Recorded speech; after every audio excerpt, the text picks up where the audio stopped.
The Philadelphia Eagles go with Nick Sirianni, the 39-year-old assistant from the Indianapolis Colts who worked under Frank Reich.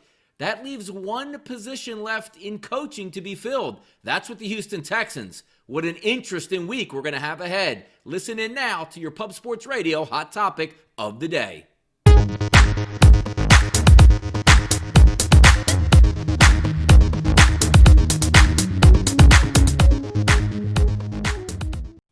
I'm Donnie Seymour, and this is your Pub Sports Radio hot topic of the day. The coaching carousel continues to turn in the NFL with the Philadelphia Eagles hiring Nick Sirianni, the 39-year-old assistant from the Indianapolis Colts. Has been in the league as a coach for roughly 10 years, but has not called plays yet, so it'll be interesting to see how that development takes place in Philadelphia, known to work with his quarterbacks. I'm a big fan of Frank Reich, so I do like the hire overall. My number one choice, as I've always said, was Brian Daboll from the Buffalo Bills, but he is going to be back with the Buffalo Bills for another year. That is a huge win for Bills fans. But that leaves one coaching spot still left vacant, and that is down with the Houston Texans. And if you already see the pressure from social media now, they want to get Eric Bieniemy in that position. My only question is, if the Houston Texans go in a different direction, so we had roughly, 7 spots available to be a head coach for Eric Bieniemy. And if he is not chosen of one of those 7 teams, is it on Andy Reid to do the right thing and place Eric Bieniemy on another NFL football team so he can be the sole offensive coordinator and call the plays for an offense so he can prove himself in the NFL? Because it's pretty clear behind the scenes there's something wrong with Eric Bieniemy that we're not seeing at the surface level. Maybe it's a bad interview. Maybe they don't want anything coming back to roost from 20 years ago, as I've done other videos with,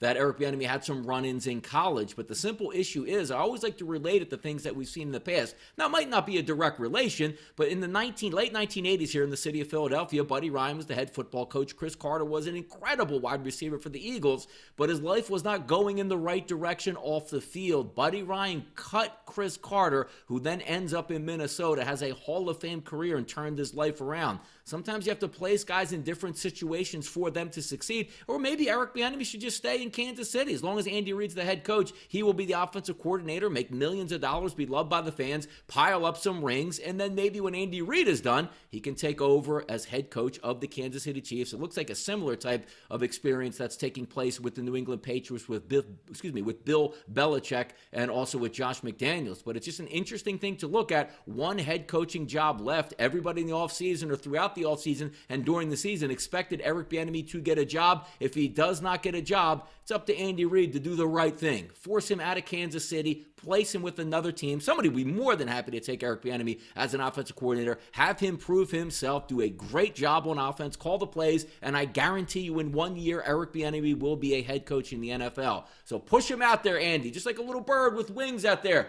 flies away and to be a head coach. I think Eric Bieniemy by the next year will certainly be a head coach, if not already in Houston this year. But if he does get passed over 7 different times in the NFL this year, it's time to try something different. I'm Donnie Seymour for Pub Sports Radio, and this was your hot topic of the day.